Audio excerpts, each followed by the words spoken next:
İmam Hüseyn əleyhissalam dahilərin dili ilə. Avropalı yazar Boyd Aşura mərasimində iştirak etdikdən sonra belə yazır. Əsrlər boyu bəşər həmişə cürət, cəsarət, əyilməmək, haqq yolunda şəhid olmaq və sair kimi müsbət xüsusiyyətləri yüksək qiymətləndirmişdir. Elə buna görə də azadlıq və ədalət heç vaxt zülm və haqsızlıq qarşısında təslim olmur.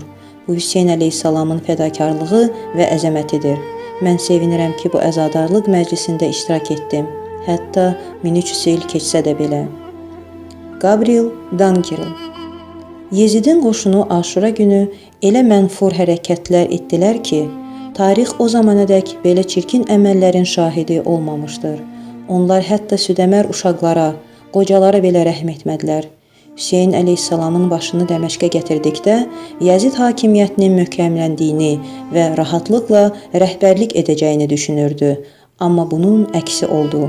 Hüseyn əleyhissalamın şəhadətinin xatirəsi və onun təsiri indiyədək davam etməkdədir.